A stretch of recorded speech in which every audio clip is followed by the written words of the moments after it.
চোখ আমাদের জীবনের সবচেয়ে মূল্যবান সম্পদগুলোর একটি, কিন্তু প্রতিদিনের অসচেতনতা, ভুল অভ্যাস কিংবা সামান্য দুর্ঘটনাও মুহূর্তের মধ্যে কেড়ে নিতে পারে এই অমূল্য দৃষ্টিশক্তি। হঠাৎ চোখে বিষাক্ত পোকা, অ্যাসিড বা অন্য কোনো রাসায়নিক পদার্থ পড়লে কি করবেন? চোখ দিয়ে সবসময় জল পড়া কি সাধারণ সমস্যা, নাকি নেত্রনালী বন্ধ হওয়ার লক্ষণ? ছানি অপারেশনের সঠিক সময় কখন? ফেকো না লেজার, কোন পদ্ধতি বেশি নিরাপদ? আর কোন লেন্স আপনার জন্য উপযুক্ত? ডায়াবেটিসে কি গ্লুকোমার ঝুঁকি বাড়ে? কেন একে বলা হয় নীরব দৃষ্টিচোর? আর কিভাবে সময় মতো চিকিৎসায় দৃষ্টিশক্তি রক্ষা করা সম্ভব? দীর্ঘক্ষণ মোবাইল, কম্পিউটার ও টিভির স্ক্রিন ব্যবহারে চোখের কতটা ক্ষতি হয়? কন্ট্যাক্ট লেন্স, রঙিন লেন্স, প্রসাধনী বা কম দামে সানগ্লাস ব্যবহারে কি কি সতর্কতা জরুরি? চক্ষু শিবিরে অপারেশন কতটা নিরাপদ? নবজাতকের চোখ কখন পরীক্ষা করানো উচিত? এবং চক্ষুদানের মাধ্যমে কিভাবে একজন মানুষ অন্যের জীবনে ফিরিয়ে আনতে পারেন নতুন আলোর দিশা? চোখের স্বাস্থ্য, সুরক্ষা ও আধুনিক চিকিৎসা নিয়ে এইসব গুরুত্বপূর্ণ প্রশ্নের সহজ বিজ্ঞানভিত্তিক উত্তর দিচ্ছেন বিশিষ্ট চক্ষু বিশেষজ্ঞ ডক্টর পুষ্কর ঘোষ। এখন দেখুন তিনি এ বিষয়ে কি জানালেন। স্যার, আমরা তো বাইরে অনেক সময় বেরোয় দেখি হঠাৎ করে চোখে পোকা পড়ে গেল, হঠাৎ চোখ জ্বালা করছে বা কোনো কিছু রাসায়নিক পড়ে গেল, সেক্ষেত্রে আমাদের করণীয় কি? দেখুন, কিছু পড়ে গেলেই রাসায়নিক পড়ুক বা পোকা পড়ুক, যাই পড়ুক, প্রথমে যে কাজটা সেটা হচ্ছে চটজলদি ঘরোয়া যে রেমেডি, সেটা হচ্ছে চোখটা খুব ভালো করে ধুয়ে নেওয়া। এবার পোকা বলুন বা রাসায়নিক বলুন, সেই পোকাদের গায়েতে যে কেমিক্যালসগুলো থাকে, কিছু পড়ে গেলে আমাদের একটা কমন রিফ্লেক্স হচ্ছে সঙ্গে সঙ্গে চোখে হাত দিয়ে দিই, চোখ রগড়ে ফেলি, তো পোকাগুলো মরে যায়, ভেতরে আটকে থাকে। তো তাদের দেহের যে অংশ থাকে সেটা থেকে চোখে সিভিয়ার অ্যালার্জি হয় এবং তার ফলে চোখ জ্বালা করা, চোখ লাল হওয়া, এই সিমটমগুলো হতে থাকে, চোখ দিয়ে প্রচণ্ড জল পড়ে। তো সেক্ষেত্রে তখন একটু খুব ভালো করে ধুয়ে যতটা সম্ভব তার যে রাসায়নিক ব্যাপারটা আছে সেটা সরিয়ে দেওয়া, মানে ধুয়ে বার করে দেওয়া, এবং তারপরে ওষুধ লাগানো, এবং সেই ওষুধের ডাক্তারকে দেখিয়ে করাটাই ভালো। ইউজুয়ালি আমরা স্টেরয়েড জাতীয় ওষুধ দিই তো মানে রিয়াকশানটা কমাবার জন্য, কিন্তু আমি অ্যাডভাইস করব ডাক্তারকে না দেখিয়ে কখনো স্টেরয়েড লাগাবেন না, কারণ স্টেরয়েডের নানান রকম সাইড এফেক্ট থাকে। বড় জোর ওষুধ দোকান থেকে কিনে একটা ড্রপ নিয়ে লাগিয়ে নিন। বড় জোর একটা অ্যান্টিবায়োটিক লাগাতে পারেন। চোখের ড্রপ অনেক সময় সাধারণ মানুষ ওষুধ দোকান থেকে কিনে লাগিয়ে নিন। হ্যাঁ, সেটা ঠিক আছে, কিন্তু সেই চোখের ড্রপের মধ্যে খেয়াল রাখতে হবে সেগুলো স্টেরয়েড কিনা, মানে এটা আমি দোকানে ওনারদেরও বলবো যে স্টেরয়েড জাতীয় কোনো ড্রপ যেন ওভার দ্য কাউন্টার দিয়ে দেবেন না, কারণ তাতে অনেক সময় কমপ্লিকেশন হয়ে যায় এবং এমন একটা ইরিভার্সিবল জায়গায় চলে যায় যেখান থেকে আমাদের আর কিছু করার থাকে না। তো একটা নমিনাল অ্যান্টিবায়োটিক দিলে হয়তো তাতে কোনো ক্ষতি হয় না, কি অ্যান্টি অ্যালার্জিক দিলে, কিন্তু আমার মতে সেটা একবার ডাক্তার দেখিয়ে নিয়ে করাটাই ভালো। ওভার দ্য কাউন্টার কোনো কিছু কিনে কোনো রকমভাবে চোখটা ভালো করে না দেখে, এই যন্ত্রপাতিতে না দেখে ওষুধ দিয়ে দেওয়াটা ঠিক হয় না। কিন্তু ওই আমাদের হাতের কাছে এখন যা পাচ্ছি, একটা ড্রপ দিয়ে দিলাম, তাতে একটা নমিনাল কমন অ্যান্টিবায়োটিক দিলে সেই সময়ের জন্য কোনো ক্ষতি হয় না, কিন্তু তারপরেই ডাক্তারটা অন্তত একবার দেখিয়ে নেওয়া উচিত। অনেকের বয়স্কদের ক্ষেত্রে বিশেষ করে দেখা যায় সবসময় চোখ দিয়ে জল বেরিয়ে আসছে, তো এই বিষয়টা কেন হয়? তাদের কাছ থেকে শুনেছি বলে নাকি নেত্রনালীতে সমস্যা আছে, এই বিষয়টা যদি একটু বলেন।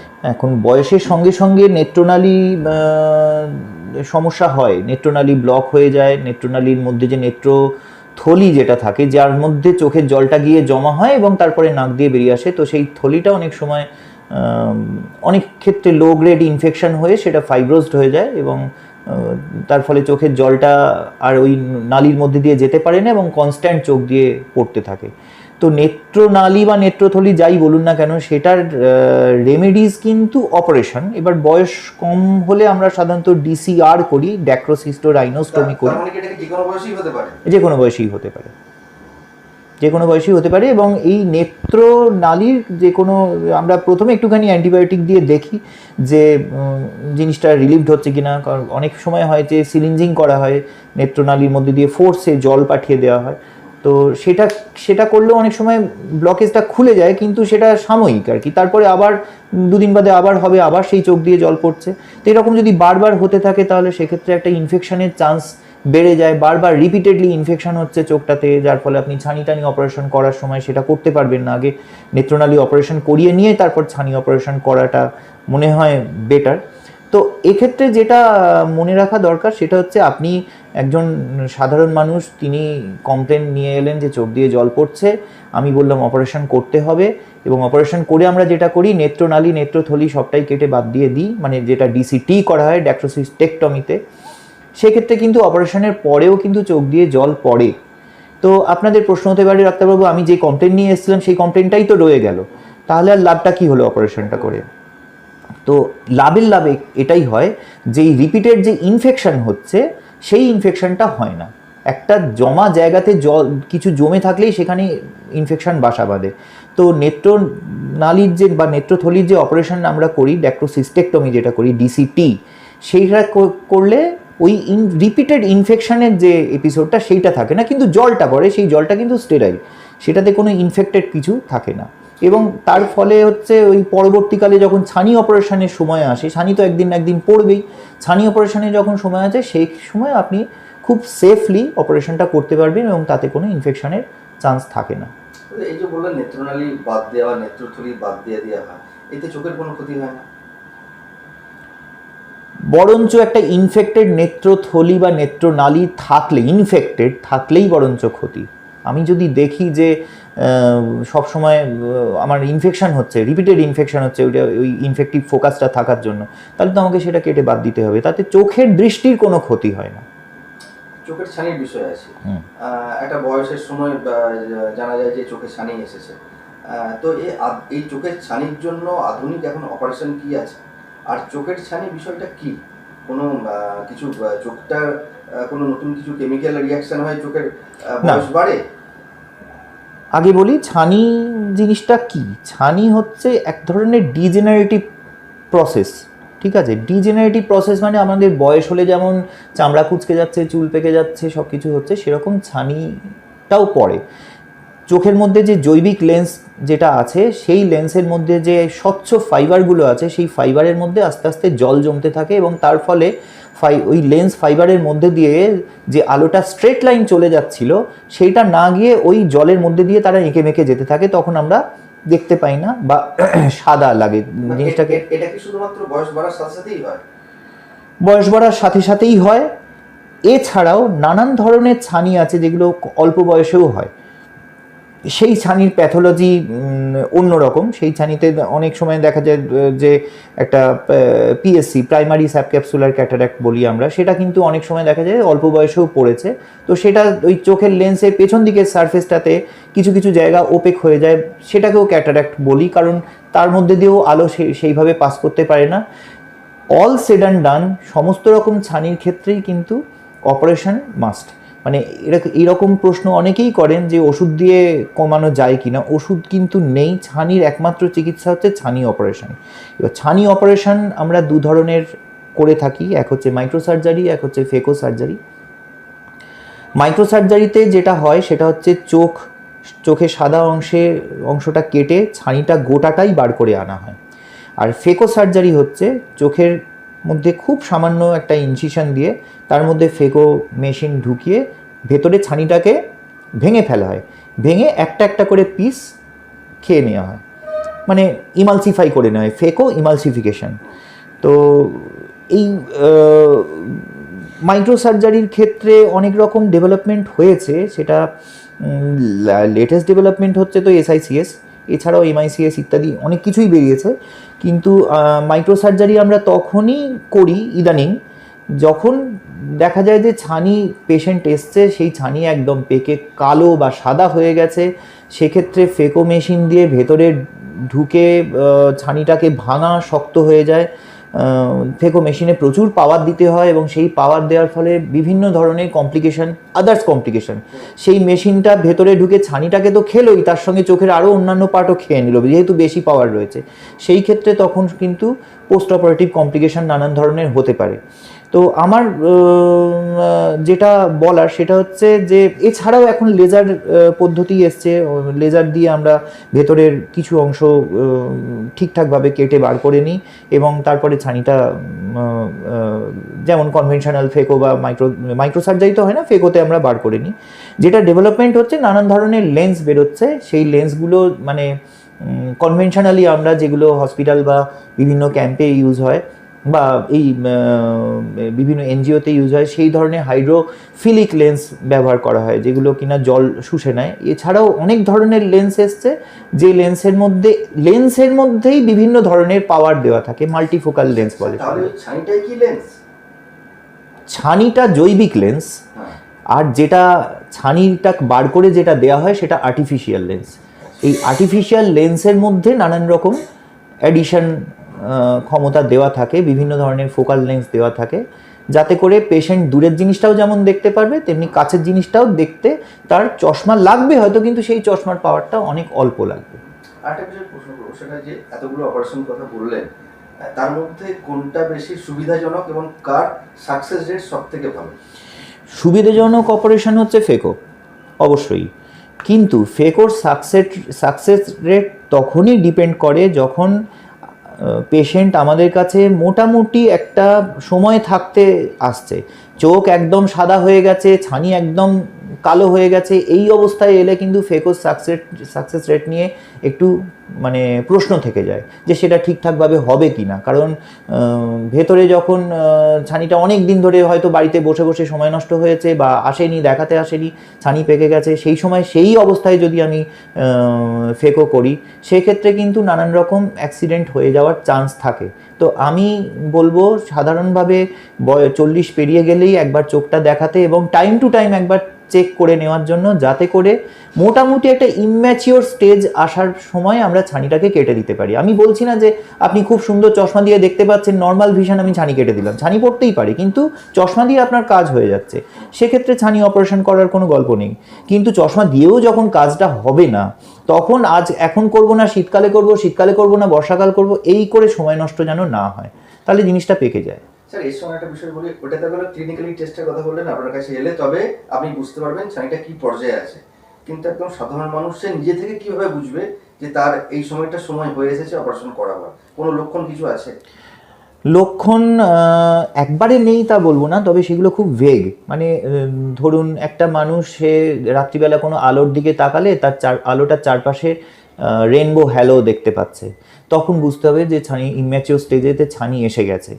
তো সেটা খুব, আমি বললাম এই কারণে রেনবো হ্যালো কিন্তু অনেক ক্ষেত্রেই দেখা যায়। অনেক সময় কর্নিয়াতে জল জমে গেলেও রেনবো হ্যালো দেখি, কিন্তু কিছুই হয়নি, কোনো ব্যথা নেই, যন্ত্রণা নেই, কিছু নেই, বাইরের মানে কোনো একটা আলোর দিকে তাকালে সেটা দেখতে পাচ্ছে। সেক্ষেত্রে তখন বুঝতে হবে যে ছানি এলেও আসতে পারে, আমার চোখটা একবার দেখিয়ে নেওয়া দরকার। স্যার, এর সঙ্গে সুগার বা গ্লুকোমার কি সম্পর্ক একটু যদি বলেন? ছানির সঙ্গে সুগারের বা গ্লুকোমার সুগারের সম্পর্ক অবশ্যই আছে। সুগার বেশি, যদি আনকন্ট্রোল সুগার যদি থাকে, মেনটেন হচ্ছে না, সেক্ষেত্রে ছানি একটু তাড়াতাড়ি পড়ে যায় এবং এটার কমপ্লিকেশান হচ্ছে সুগারের জন্য আবার ছানি অপারেশন করতে দেরি হয়ে যায়। সুগার কমছে না, আমি ছানি অপারেশন করতে পারছি না। তো যাদের সুগার থাকে তাদের তো যে সমস্ত মেডিসিনের ডাক্তারবাবুরা আছেন, তারা একদম রুটিনলি তাদের চোখ পরীক্ষা করান। সুগারের অনেক ধরনের কমপ্লিকেশান আছে চোখের মধ্যে, তার মধ্যে সবচেয়ে ভয়ঙ্কর সেটা হচ্ছে রেটিনোপ্যাথি, ডায়াবেটিক রেটিনোপ্যাথি। তো সেইটা ডেভেলপ যদি করতে থাকে, তার মানে জানতে হবে সুগারটা সেরকমভাবে কন্ট্রোল হচ্ছে না বা দীর্ঘদিন ধরে সুগার বেশি হয়ে রয়েছে। তো ডায়াবেটিক রেটিনোপ্যাথি হলে তার চিকিৎসা আগে শুরু করতে হবে, তারপর ডিউ কোর্স অফ টাইম যখন ছানি পড়বে, ছানি অপারেশন করে নিতে হবে।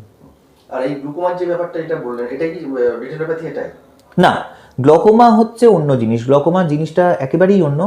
এটা হচ্ছে চোখের প্রেশার, ব্লাড প্রেশার নয়, কিন্তু চোখের প্রেশার বেড়ে যাওয়ার ফলে চোখের পেছন দিকে যে নার্ভটা থাকে, সেই নার্ভের ওপর ক্রমাগত চাপ পড়ে পড়ে নার্ভটা একসময় ডিসফাংশনিং হয়ে যায় এবং এর ফলে রেটিনার যে কন্ডিশনটা তৈরি হয়, দ্যাট ইজ গ্লকোমা। গ্লকোমা খুব মানে ভীষণ সাইলেন্টলি প্রোগ্রেস করে। আপনি চোখ দেখাতে এলেন, দেখা গেল যে সমস্ত কিছু ঠিক আছে, ডাক্তারবাবু আমি তো সব দেখতে পাচ্ছি, দেখা গেল প্রেশারটা বেড়ে রয়েছে। এবং তারপরে যখন আমরা গ্লকোমা প্রোফাইল করি, তখন দেখা গেল যে তার মোটামুটি ভিশনের অনেকটাই গ্লকোমা আর কি খেয়ে ফেলেছে, শুধু সেন্ট্রাল ভিশনটুকু বেঁচে আছে। সেক্ষেত্রে তখন কিন্তু গ্লকোমার চিকিৎসা শুরু করা উচিত এবং গ্লকোমার চিকিৎসা একবার শুরু হলে বারবার তার চেক আপ করতে হবে, বারবার ওই গ্লকোমার টেস্টগুলো করতে হয় এবং মোটামুটি এই ধরে নিন আজীবন গ্লকোমার ওষুধ লাগিয়ে যেতে হয়, নাম্বার 1। নাম্বার 2 হচ্ছে গ্লকোমা ভীষণই ফ্যামিলি রিলেটেড ডিজিজ। গ্লকোমা যে পেশেন্টের রয়েছে, তার ছেলে মেয়ে বাড়ির লোকজনেরও একবার করে গ্লকোমা স্ক্রিনিং করিয়ে নেওয়া উচিত। তো আরেকটা বিষয় জানতে যে চোখেরও তার মানে প্রেশার মাপা যায়। হ্যাঁ। আরেকটা আমরা শুনেছি চোখের স্ট্রোক হয়ে যায়। হ্যাঁ, চোখের স্ট্রোক হয়ে যায়, এটা চোখের একটা কন্ডিশন, একটা ভাস্কুলার কন্ডিশন। যেমন রেটিনোপ্যাথি এক ধরনের কন্ডিশন, তেমনি চোখের যে রেটিনা আছে, রেটিনার মধ্যে বিভিন্ন শিরা উপশিরা থাকে এবং কখনো কখনো দেখা যায় ব্লাড প্রেশার ফ্লাকচুয়েট করার জন্য সেই শিরাগুলো ফেটে যায়। এই ফেটে যাওয়ার ফলে রেটিনা তো অ্যাকচুয়ালি নার্ভ, সেই নার্ভের সামনে যদি ব্লাড জমে থাকে ন্যাচারালি সেই পেশেন্ট দেখতে পাবে না, বা রেটিনার মধ্যে হয়তো যে ভেসেলগুলো আছে সেগুলো ফেটে গেল, রেটিনাটা ফুলে গেল। ফুলে গেলে রেটিনার কনফিগারেশনটা যেই চেঞ্জ হয়ে যাচ্ছে সঙ্গে সঙ্গে সেই পেশেন্ট দেখতে পাচ্ছে না। সেক্ষেত্রে এটা রেটিনার এক ধরনের স্ট্রোক, যেটাকে আমরা গোদা বাংলায় চোখের স্ট্রোক হয়েছে বলি। যদি সেটা খুব সিভিয়ার হয় তাহলে সেক্ষেত্রে তখন ট্রিটমেন্ট জরুরি। মানে ছানির বিষয় আলাদা, রেটিনার স্ট্রোকের বিষয় আলাদা আলাদা। মানে একসঙ্গে দুটো কার্যকরী হয়ে গেলে চোখে দেখতে খুব সমস্যা। অনেক সময় আছে যে পেশেন্টের রেটিনাতে চোখে স্ট্রোকও হয়েছে প্লাস তার ছানিও পড়ে গেছে। তো চোখের যে স্ট্রোক হয়েছে এর কোনো চিকিৎসা আছে? অবশ্যই আছে, চোখের স্ট্রোক চিকিৎসা আছে, কিন্তু সেটা খুব ইমিডিয়েটলি শুরু করতে হবে। এটা খুব অ্যালার্মিং ডিজিজ। দেরি হয়ে গেছে, অনেক নার্ভ ড্যামেজ হয়ে গেছে, সেগুলো কি ফিরিয়ে আনা সম্ভব? সেগুলো অতটা আর ফিরিয়ে আনা সম্ভব নয়। বরঞ্চ আমরা যেটা করি, আমরা চোখের স্ট্রোকের ফলে চোখের মধ্যে বিভিন্ন সরু সরু ছোট ছোট ব্লাড ভেসেল তৈরি হয়ে যায়। শরীর চেষ্টা করে কি, যেখানে ব্লাড যাচ্ছে না সেখানটাকে আমি যেভাবে হোক ব্লাডটা পাঠাই, নিয়ে রেটিনার মধ্যে খুব ছোট ছোট ব্লাড ভেসেল তৈরি হয়, কিন্তু সেগুলো ভীষণ দুর্বল। ধরুন আপনি ট্রিভিয়াল কোনো কারণ, হাঁচলেন, কাশলেন, কিছু একটা করলেন, সেই ব্লাড ভেসেলগুলো ফেটে গেল, আবার সেখানে ব্লিডিং হলো। তো সেই ব্লাড ভেসেলগুলো যাতে তৈরি না হয় সেই জন্য আমরা চোখে ইঞ্জেকশন দিই। এটা ডায়াবেটিক রেটিনোপ্যাথির ক্ষেত্রেও দেওয়া হয়, কারণ সেটাতেও ওই ইয়েরই ডিজিজ, ভেসেলেরই ডিজিজ, এবং চোখের স্ট্রোকের ক্ষেত্রেও দেওয়া হয়। কিছুটা রেজাল্ট ইমপ্রুভ করে যদি সময় মতো ইঞ্জেকশন দেওয়া হয় তাহলে, এবং রিপিটেডলি ইঞ্জেকশন যদি দেওয়া যেতে পারে, খুব কস্টলি ইঞ্জেকশন, কিন্তু যদি দেওয়া হয় তাহলে কিন্তু তার কিছু আশা আছে। যারা দীর্ঘদিন ধরে সুগারে ভুগছেন তাদের চোখ দেখলে অনেক সময় দেখা যায় চোখের কালো অংশটা সাদা হয়ে যায়, এর কারণটা কি? কালো অংশ মানে আপনি বলতে চাচ্ছেন চোখের মণিটা? হ্যাঁ, চোখের মণি সাদা হয়ে যাওয়ার প্রচুর কারণ আছে। চোখের মণি, যেটাকে আমরা আর্কাস সিনাইলিস বলি, যে বয়স হয়ে গেলে চোখের মণির চারপাশটা একটা সাদা রঙের রিংয়ের মতো থাকে, এটা একটা কর্নিয়াল ডিজেনারেটিভ কন্ডিশন। এর কোনো এটা কোনো রোগ নয়। এটার সঙ্গে ছানির কোনো সম্পর্ক নেই? না। এখন প্রজন্ম যেভাবে আগাচ্ছে এবং আধুনিকতা যেভাবে বেড়েছে, তাতে করে মোবাইলে বেশিক্ষণ স্ক্রিনে থাকা, ল্যাপটপ, কম্পিউটারে ব্যবহার করা, তা এক্ষেত্রে চোখকে ভালো রাখতে গেলে কিভাবে মেনটেন করতে হবে চোখকে, এটা যদি একটু বলেন। এখন দেখুন, যদি আমি বলি যে মোবাইল একদম ব্যবহার করবেন না, ল্যাপটপ কম্পিউটার ব্যবহার করবেন না, তাহলে আমাকে এই প্রজন্মের ছেলেমেয়েরা মেরে ফেলবে। কারণ তাদের, আমি বলছি না শুধু এন্টারটেনমেন্টের জন্য এগুলো লাগে, বিভিন্ন কাজকর্ম করতেও আমরা এখন মোবাইলের উপরে ডিপেন্ডেন্ট, একদম অপরিহার্য একটা জিনিস হয়ে গেছে। তো সেক্ষেত্রে আমি বলবো যে দীর্ঘক্ষণ মোবাইল স্ক্রল করে গেলে এমনিই চোখে ক্লান্তি আসে। আমরাও কখনো কখনো দেখেছি অনেকক্ষণ ধরে পড়ছি মোবাইলেতে, চোখে একটা ফ্যাটিগ আসে। মোবাইলের স্ক্রিনের রেজলিউশন অ্যাডজাস্ট করে কিছুটা সেই কাজটা করা যেতে পারে, যেটা রিডিং মোড বলা হয়, সেটা করা যেতে পারে। আর এত দীর্ঘক্ষণ ধরে ক্লোজ ওয়ার্ক করাটা, এটা করলে চোখ ফ্যাটিগ হয়ে যায়। আপনি চশমা পরুন না পরুন, আপনার রিফ্র্যাক্টিভ এরর কারেক্টেড হোক না হোক, সেটা অবস্থাতেই চোখ ফ্যাটিগ হয়ে যাবে। সেক্ষেত্রে তখন একটুখানি বাইরে খোলা জায়গাতে তাকানো, একটু ওপেন স্পেসে তাকানো। কতক্ষণ গ্যাপে সেটা টাইম করছি? মোটামুটি ধরুন আধ ঘন্টা 45 মিনিট পর পর একটুখানি আপনি রিল্যাক্স করলেন। রিল্যাক্স করা মানে কিন্তু নিজের কাজ ছেড়ে ফেসবুক দেখা নয়। রিল্যাক্স করা মানে রিল্যাক্সই করা। হ্যাঁ, আক্ষরিক অর্থে যেটাকে বলা হয় যে একটু বাইরের দিকে তাকান, একটু খোলামেলা জায়গাতে তাকান, তাকিয়ে আবার কিছুক্ষণ বাদে কাজে এসে বসুন। সেটা কতক্ষণ? মিনিট 10? মিনিট 5। হ্যাঁ, কারণ আমাদের কাছে শুধু মোবাইল ইউজার বা যারা স্ক্রিন টাইম বেড়ে গেছে এরকম পেশেন্ট না, আমাদের কাছে যারা সোনার উপর কাজ করছে, যারা সূক্ষ্ম কাজ, জরির কাজ করছে, তারাও আসে। তাদের চোখেও এই একই সমস্যা হয়, চোখ ফ্যাটিগ হয়ে যায়। কিছুক্ষণ কাজ করার পর তারপর মাথা যন্ত্রণা শুরু হয় বা চোখ লাল হয়ে যায়, চোখ দিয়ে জল পড়ে। সেক্ষেত্রে তখন কাজ ছেড়ে একটু বাইরের দিকে তাকানোটা দরকার। মানে যত বেশি আপনি বাইরের দিকে দিগন্তের দিকে তাকাবেন তত আপনার চোখের ভেতরে মাসেলগুলো রিল্যাক্স হবে এবং চোখ সুস্থ থাকবে। আচ্ছা, আরেকটা বিষয়, সেটা বিভিন্ন সোশ্যাল মিডিয়ায় দেখা যায় বিষয়টা, সেটা হচ্ছে সাদা লাইট বা হলুদ লাইট, মানে আগে যে বাল্ব থাকতো সেই বাল্ব ভালো, নাকি এই এখন যে এলইডি ল্যাম্প সেই ল্যাম্পের আলো চোখের পক্ষে ভালো বা পড়ার ক্ষেত্রে ভালো, কোন আলোটা ভালো? এটা কিছুটা ডিপেন্ড করে। এলইডি লাইটের ক্ষেত্রে মানে আমি বলবো না যে একদম খারাপ বা একদম ভালো, এটা বলবো না। আমার কাছে যে ইলুমিনেশনটা হবে, ধরুন আমি একটা বই পড়ছি বা কিছু পড়ছি, আমার যেন আমার চারপাশে যে ইলুমিনেশনটা হচ্ছে, যে আলোকিত জায়গাটা হচ্ছে, এইটা যেন হোমোজিনিয়াস হয়। কোথাও আলো বেশি, তারপরে কম হয়ে গেছে, একটা নির্দিষ্ট গণ্ডির মধ্যে বেশি, সেইখানেই আমাকে বই রেখে পড়লে আমি পড়তে পারছি, না হলে পাচ্ছি না। এই জিনিসটা হলে তখন চোখের ওপর স্ট্রেস পড়ে। মানে পুরো ঘর দিয়ে যেন আলোটা যেন মানে হোমোজিনাসলি থাকে, মানে পুরো ঘরেতে যেন সমান সমান থাকে।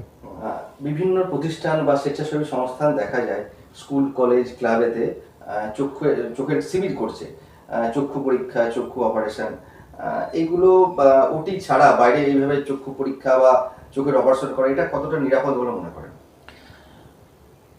আই ক্যাম্প এটা করা হয় বিভিন্ন, আমাদের গভর্নমেন্ট সেক্টর থেকেও করা হয়, বিভিন্ন প্রাইমারি হেলথ সেন্টার, বিপিএইচসি, এই সমস্ত লেভেলে চোখের পরীক্ষা হয় এবং চোখের দৃষ্টিশক্তি কতটা বাড়ছে কমছে সেটা কিন্তু ওই গ্রাসরুট লেভেলেই ধরা পড়ে।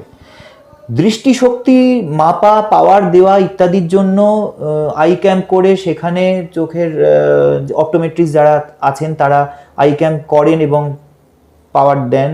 আমাদের বিভিন্ন গভর্নমেন্টের বিভিন্ন প্রকল্প চলে, চশমা টশমা ফ্রিতে দেওয়া হয়, সেটাতে আমি অতটাও ভয়ের কিছু নই। কিন্তু কোনো রকম অ্যাবনর্মালিটি যদি থাকে, সে অপারেশন করার ব্যাপার, ক্যাম্প করে অপারেশন করা, এইটার আমি খুব একটা পক্ষপাতী নই। আগে অনেক ক্যাম্প করে অপারেশন হয়েছে, প্রচুর লোক অন্ধ হয়ে গেছে তাতে, সেই জন্য এখন আর ক্যাম্প করে অপারেশন হয় না। অনেক আমরাও ছোটবেলায় দেখেছি প্যান্ডেল বেঁধে অপারেশন হচ্ছে, লোকজন লাইন দিয়ে অপারেশন করে বসে আছে চোখ ঢাকা দেওয়া। এটা হতো বলে প্রচুর ব্লাইন্ডনেসের পরিমাণ বেড়ে গেছিল। এবং আপনারা হয়তো জানেন যে আমাদের দেশে একটা ন্যাশনাল প্রোগ্রাম সবসময় চলছে, national programme for control of blindness. তো সেই প্রোগ্রামের যখন চালু হলো তখন এই ক্যাম্প করে অপারেশন করাটা কিন্তু বন্ধ হয়ে গেছে। আপনি অপারেশন করুন, আপনি একটা কোনো ভালো জায়গায় যান, রেপুটেড জায়গায় যান, যেখানে প্রপারলি ওটি মেনটেন্ড আছে। কারণ চোখে যদি একবার ইনফেকশন হয়ে যায় সেই চোখ কিন্তু বাঁচানো খুব শক্ত হয়ে যায়, চোখ তুলে ফেলে দিতে হয়। কাজেই আমরা ওই গ্রামে কোথায় একটা কিছু হচ্ছিল, আমি গিয়ে অপারেশন চোখটা কাটিয়ে আনলাম বাবা, তারপর দেখো আমার চোখ ভালো হচ্ছে না, দেখতে পাচ্ছি না, তখন কিন্তু কিছু করার থাকবে না। তখন আপনি যেখানেই যত টাকাই খরচা করুন কেন সেইটা আর করার কিছু থাকবে না। কাজেই প্রপার একটা রেপুটেড জায়গাতে গিয়ে অপারেশন করা বা হসপিটালে আসা, আমরা সেইটাই বলবো। কোনো ক্যাম্পে বা অন্য কোথাও গিয়ে অপারেশন করাটা মনে হয় না ঠিক। এই ব্যাপারে সাধারণ মানুষকেও সচেতন হওয়া উচিত। অবশ্যই সাধারণ মানুষের একটা অদ্ভুত টেন্ডেন্সি আছে, আমি দেখেছি যে আপনি আগে চোখ দেখিয়েছিলেন, ওই বাবা গ্রামে একবার এসেছিল ডাক্তার, আমি দেখিয়েছিলাম, তারপরে আর দেখায়নি। চশমা পরেন না? পরি না। চশমা আছে অথচ পরি না। গ্রামে একবার চোখ দেখিয়েছিলাম, ব্যাস আমার কাজ শেষ হয়ে গেছে। চোখটা যে বারবার দেখানোর কথা, আমার অসুবিধা হচ্ছে, চশমা পরলে ভালো দেখতে পাই না, কিন্তু আর দেখানো হয়নি। দেখাবো করে আর দেখানো হয়নি। এইগুলো লেম এক্সকিউজ, এগুলো পরে এসে বললে কিন্তু তখন আমাদের অবস্থা হাতের বাইরে চলে যেতে পারে। হসপিটাল বা মেডিকেল কলেজেও চোখের ছানির অপারেশন, চক্ষু পরীক্ষা, এই ব্যবস্থা কি আছে সম্পূর্ণ বিনামূল্যে? একদম হসপিটালে আমাদের সব জায়গাতেই এখন ফেকো হচ্ছে, আমরা বিভিন্ন ধরনের লেন্সও লাগাচ্ছি, স্বচ্ছন্দে আসতে পারেন হসপিটালে। আচ্ছা, আরেকটা বিষয় দেখা যায় এখন বিশেষ করে মহিলাদের ক্ষেত্রে, পার্লারে যাওয়া, ভ্রু প্লাক করা, চোখেতে আই মাস্কারা লাগানো, এই সমস্ত জিনিস চোখের ক্ষেত্রে কতটা ক্ষতি হতে পারে? কিছু কিছু কোম্পানির কাজল, মাস্কারা ইত্যাদি আছে যেগুলো কিনা চোখে আই ফ্রেন্ডলি হিসেবেই তৈরি হয়, যেগুলো দাম বেশি, কিন্তু চোখে যদি সামান্যও পড়ে যায় সেক্ষেত্রে সেরকম কিছু হয় না, অনেকটা ইনার্ট মেটেরিয়াল হয়। কিন্তু সস্তার জিনিস যদি লাগানো হয় তাহলে কিন্তু সেটা যদি চোখে একবার পড়ে যায় সেক্ষেত্রে সেই থেকে চোখে অ্যালার্জি, ব্লেফারাইটিস ইত্যাদি রোগ হতে পারে। ব্লেফারাইটিসটা কি? চোখের যে পাতা রয়েছে, আইলিড রয়েছে, সেই আইলিডের মধ্যে রোমকূপ থাকে, ওই রোমকূপগুলো ওই মাস্কারা ইত্যাদি এই সমস্ত জিনিসগুলোতে ব্লক হয়ে যায়, এবং ভেতরে যে আইলিডের মধ্যে যে গ্ল্যান্ডগুলো থাকে সেই গ্ল্যান্ডগুলোতে তখন গ্ল্যান্ড মানে তো কিছু একটা বেরোবে, সেটা বেরোতে পারে না, সেক্ষেত্রে তখন সেখান থেকে ইনফ্লামেশন হয়ে চোখের যন্ত্রণা, ব্যথা, চুলকানি এগুলো হতে পারে। আর চোখের যে ভ্রু প্লাক যে করা হয় পার্লারে, তাতে কোনো ক্ষতি হয়? ভুরু প্লাকটা, আইব্রো প্লাক অতটা ক্ষতি চোখের সঙ্গে অতটা ক্ষতি করে না, কিন্তু আই লিডের যদি কিছু লাগানো হয় সেটা একটু কেয়ারফুলি লাগানো উচিত।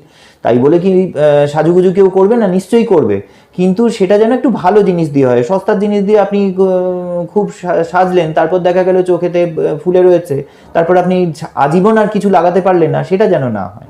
আরেকটা বিষয় যেটা হচ্ছে, বাচ্চাদের অনেক সময় মায়েরা কাজল পরান, এটা কতটা স্বাস্থ্যকর বলে মনে করেন? এখন খুব ধ্যাবড়া করে কাজল যদি পরানো হয় সেক্ষেত্রে তো এটা খুব একটা স্বাস্থ্যকর নয়। কাজল যেভাবে আমাদের আগেকার দিনে কাজল তৈরি হতো, সেই ভূষকালি থেকে কাজল তৈরি হতো, সেটা হতে পারে, সেটা খুব ন্যাচারাল জিনিস, কিন্তু এটা লাগানোটা আমার মনে হয় না খুব একটা কাজের কাজ কিছু। মানে আপনার বাচ্চা আপনারই থাকবে, কেউ নজর দেবে না, আপনি কপালে টিপ পরান, যে গালের ওপর দিন, তাতে কিন্তু ক্ষতি নেই, কিন্তু চোখের কাছে কিছু না দেওয়াই মনে হয় বেটার। আরেকটা বিষয়, এখন দেখা যায় অনেকে চোখেতে আর্টিফিশিয়াল লেন্স লাগাচ্ছে বিভিন্ন কালারে, লেন্সও লাগাচ্ছে, এমনকি রঙিন চশমাও পড়ছে, এটাতে করে চোখের কোনো ক্ষতি হতে পারে?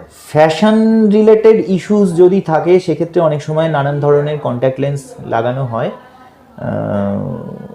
কন্ট্যাক্ট লেন্সের কিছু টাইপস আছে, যে টাইপসগুলো মানে গ্যাস পারমিয়েবল কন্ট্যাক্ট লেন্স যদি লাগানো হয়, যার মধ্যে দিয়ে অক্সিজেনটা চোখের মধ্যে চলাফেরা করতে পারবে, মানে আপনার চোখের মনিটা সাফিসিয়েন্ট অক্সিজেনের এক্সপোজার পাবে, এমন একটা কন্ট্যাক্ট লেন্স আপনি অনেকক্ষণ ধরে পরে রয়েছেন, যার মধ্যে দিয়ে অক্সিজেনটা চলাফেরা করতে পারে, সেক্ষেত্রে অতটা সমস্যা হয় না। কিন্তু যদি দেখা যায় কন্ট্যাক্ট লেন্স ইনটলারেবিলিটি ডেভেলপ করছে, কন্ট্যাক্ট লেন্সের যে জলটা ইউজ করে সেটা থেকে চোখে অ্যালার্জি হচ্ছে, সেক্ষেত্রে কন্ট্যাক্ট লেন্স না ইউজ করাই ভালো ফর ফ্যাশন পারপাস। কিন্তু আমি এটাও বলে রাখছি, কন্ট্যাক্ট লেন্সের কিন্তু একটা থেরাপিউটিক রোলও আছে। যাদের সিলিন্ড্রিক্যাল পাওয়ার থাকে, অ্যাস্টিগম্যাটিজম বলে, তাদের ক্ষেত্রে কন্ট্যাক্ট লেন্স ইউজ যত করা হয় তত সিলিন্ড্রিক্যাল যে পাওয়ারটা সেটা কিন্তু চেঞ্জ হওয়ার একটা চান্স থাকে। তো সেক্ষেত্রে একটু কেয়ারফুলি কন্ট্যাক্ট লেন্স যদি ইউজ করা যেতে পারে, দ্যাট ইজ বেটার। চশমার পরিবর্তে কন্ট্যাক্ট লেন্স ইউজ করা যেতে পারে? ইউজ করা যেতে পারে। সেটা রক্ষণাবেক্ষণ কিভাবে করবে? কন্ট্যাক্ট লেন্স রক্ষণাবেক্ষণ খুব জটিল জিনিস, এবং সেই মতো লাইফস্টাইলকেও চেঞ্জ করতে হয়। কন্ট্যাক্ট লেন্স প্রত্যেক দিন রাত্রিবেলা খুলে রেখে, কন্ট্যাক্ট লেন্সের যে জলগুলো পাওয়া যায় সেখানে ওটাকে খুলে রেখে ওটাকে ডিপ্রোটিনাইজ করতে হয়। কন্ট্যাক্ট লেন্স দীর্ঘক্ষণ যদি চোখে লেগে থাকে তাহলে সেই কন্ট্যাক্ট লেন্সের পেছনে একটা প্রোটিনের লেয়ার পড়ে যায়, সেইটাকে ধুতে হয়। এবং তার আগে আপনি এটা বাইরে থেকে এলেন, নোংরা হাতেই কন্ট্যাক্ট লেন্সটা খুললেন, নিয়ে ধুয়ে দিলেন, সেটা কিন্তু নয়। আগে নির্দিষ্ট জলেতেই ধুতে হবে। তার আগে আপনার হাত ভালো করে ধুতে হবে এবং হাতটা হাওয়াতে শুকাতে হবে। আমি গামছাতে মুছে নিলাম, নিয়ে কন্ট্যাক্ট লেন্স খুললাম, সেটা করলে কিন্তু হবে না। কন্ট্যাক্ট লেন্স থেকে কিন্তু প্রচুর ইনফেকশন হয় এবং কন্ট্যাক্ট লেন্স থেকে জায়েন্ট প্যাপিলারি কনজাংটিভাইটিস হতে পারে, এইসব হতে পারে। কাজেই সেইগুলো যাতে ডেভেলপ না করে, সেই জন্য মানে কন্ট্যাক্ট লেন্স যখন আপনি ইউজ করবেন তখন আপনাকে কিন্তু এই তাড়াহুড়োর মধ্যে আমি কোনো রকম একটা করে দিলাম, এই ব্যাপারটা করলে কিন্তু চলবে না। Contact lens is contact lens, এটা আপনার চোখে যাচ্ছে, এইটা কিন্তু মাথার মধ্যে রাখতে হবে। রক্ত দেওয়া নেওয়ার ক্ষেত্রেও যেমন বিভিন্ন বিধিনিষেধ প্যারামিটার দেখা হয়, গ্রুপ দেখা হয়, চোখের ক্ষেত্রে বলে যে অন্যের চোখ কারোর চোখে লাগানো হয়েছে, প্রতিস্থাপন করা হয়েছে, সেক্ষেত্রেও কিরকম কিছু প্যারামিটার দেখতে হয়? কিছু তো প্যারামিটার্স দেখতেই হয়। এই চাইলে টিস্যু টাইপিং আছে, বিভিন্ন টিস্যু টাইপিং আছে, যে এটার সঙ্গে আমি যে ডোনার কর্নিয়াটা লাগাচ্ছি সেটা রেসিপিয়েন্ট কর্নিয়াতে কতটা অ্যাকসেপ্টেবিলিটি আছে তার। যদি টিস্যু টাইপিং মিলে যায় তাহলে সেটা সুন্দর কর্নিয়াটা লেগে যায়। তো যেটা হয় ডেড পেশেন্টের, যাদের চক্ষু দান করার প্রশ্ন করি, সেটা হচ্ছে বাচ্চাদের জন্মের পরেতে অভিভাবকরা সবসময় একটা শিশু ডাক্তারের বিশেষজ্ঞর পরামর্শ নেন বাচ্চা ঠিক আছে কিনা, কিন্তু এর সাথে সাথে চোখটা দেখে নেওয়া, চোখের কোনো অসুবিধা আছে কিনা, চোখের ডাক্তারবাবুর সাথে কথা বলা, এটা কতটা জরুরি বলে মনে করেন? 1 নম্বর বিষয়। আর 2 নম্বর বিষয়, গর্ভাবস্থায় একটা অ্যানোমালি স্ক্যান হয়, সেখান থেকে তার অঙ্গ ঠিক আছে কিনা দেখা যায়। তো চোখেরই কি কোনো রকম ব্যবস্থা আছে যে গর্ভাবস্থায় শিশুর চোখটাও পরীক্ষা করে নিয়ে যেতে পারে? আচ্ছা, প্রথমে বলি যে বাচ্চা বয়সে যদি সেই বাচ্চা প্রিম্যাচিওর বেবি হয়, সেক্ষেত্রে একটা চোখের পরীক্ষা করে নেওয়া অত্যন্ত জরুরি, কারণ রেটিনোপ্যাথি অফ প্রিম্যাচুরিটি বলে একটা কন্ডিশন আছে, যে কন্ডিশনটাতে কি হয়, প্রিম্যাচিওর বেবির ক্ষেত্রে আমরা কি করি, আমরা প্রচুর হাই কনসেন্ট্রেশন অফ অক্সিজেন দিই। যেমন বাচ্চা হওয়ার পর বাচ্চা ভালো করে কাঁদেনি এবং সময়ের আগেই বাচ্চা বেরিয়ে এসছে, তো আমরা কি করি, আমরা যাতে বাচ্চা হাইপক্সিক না হয়ে যায় সেই জন্য আমরা প্রচুর অক্সিজেন দিই। কিন্তু সেই অক্সিজেনটাই একসময় বাচ্চার চোখের ক্ষেত্রে একটা বিপদের কারণ হয়ে দাঁড়ায়।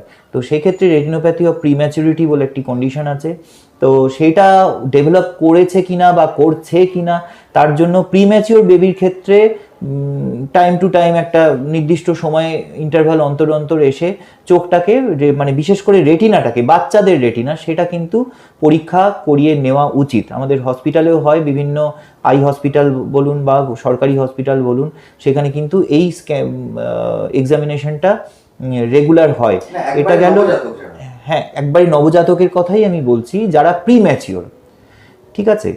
আর এছাড়াও চোখের বাচ্চা চোখে দেখতে পাচ্ছে না, তাতে যদি মানে গ্রস কোনো প্যাথোলজি যদি বাবা মায়ের চোখে পড়ে, ধরুন বাচ্চাটা ট্যারা, বাচ্চার চোখটা একদম গ্রসলি বেঁকে রয়েছে, সেক্ষেত্রে তো অবশ্যই আসা উচিত যে আমার বাচ্চা ট্যারা, আমি এটাকে কত তাড়াতাড়ি আমি ঠিক করতে পারবো এবং তার জন্য কি দরকার। এবং একটু যদি ট্যারা থাকে, যদি বাবা মায়ের নজরে পড়ে, আপনি যত কম বয়সে ট্রিটমেন্ট শুরু করবেন তত তার রেজাল্ট ভালো হবে। কাজেই এইটা কিন্তু খুব জরুরি। একটা বয়সের পর আপনি ট্রিটমেন্ট করলেও, ধরুন সেই বাচ্চা 10-12 বছর বয়স হয়ে গেছে, তখন আপনার মনে হলো যে বাচ্চাটা তো ট্যারা, যাই একটু চোখের ডাক্তারকে দেখে আসি, তখন কিন্তু এসে কোনো লাভ হয় না। কারণ এই ট্রিটমেন্ট আরও আগে করানো উচিত ছিল, এটা আরও আগে করা শুরু করা উচিত ছিল। তখন করার নিয়ে ন্যাচারালি সেই বাচ্চার যে ভিজুয়াল যে সিস্টেমটা, সেটা ওই ধরনের চোখে, ওই বেঁকে থাকা চোখের সঙ্গেই অ্যাডজাস্টেড হয়ে গেছে, একটা চোখে অ্যামব্লায়োপিয়া হয়ে গেছে, ব্রেন ওই চোখটাকে আর ইউজ করছে না, যে চোখটা সাউন্ড সেই চোখটাকেই ব্রেন ইউজ করছে, ন্যাচারালি ওই চোখটা আস্তে আস্তে ইনঅ্যাক্টিভ হয়ে যাবে এবং সেটাতে অ্যামব্লায়োপিয়া ডেভেলপ করে যাবে।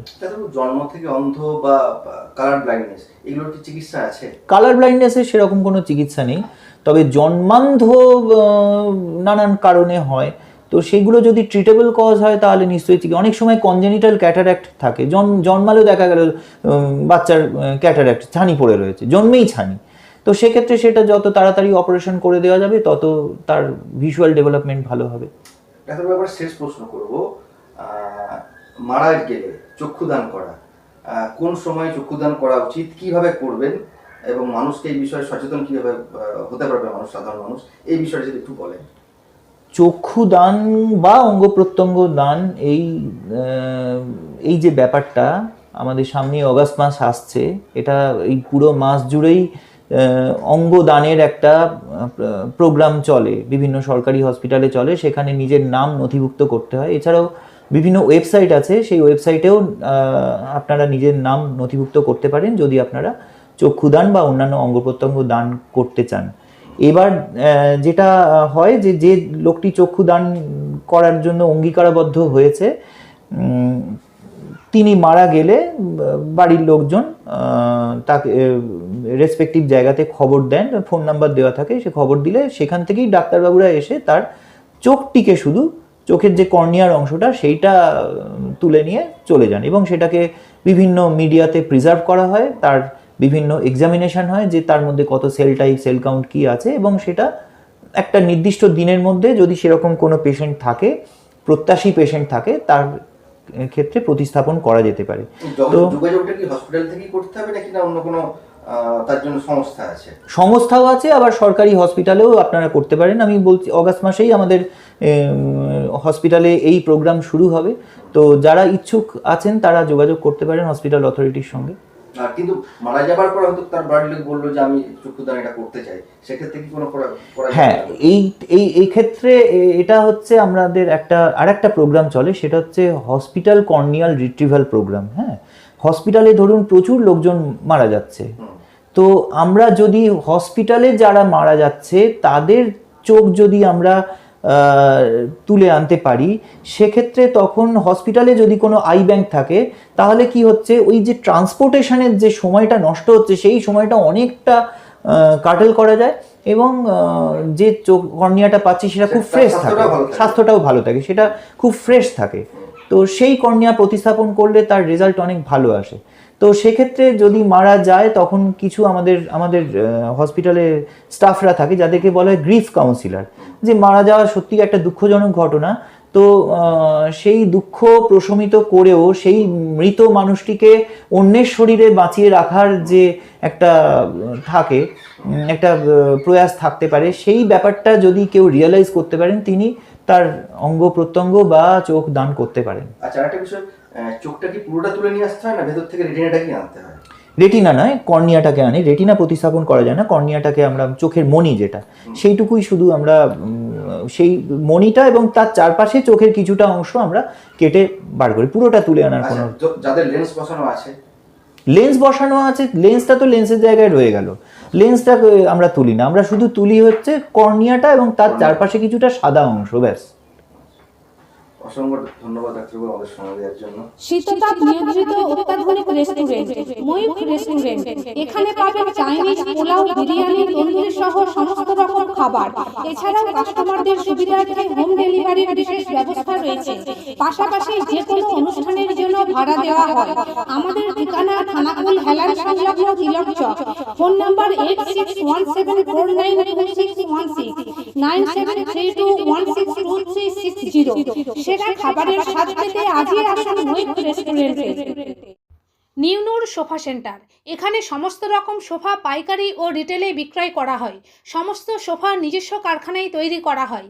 প্রোপাইটার হানিফ হোসেন খাঁ ও রুহুল হোসেন খাঁ, বড়ডোঙ্গল হাটতলা সিনেমা হলের সন্নিকটে, হুগলি।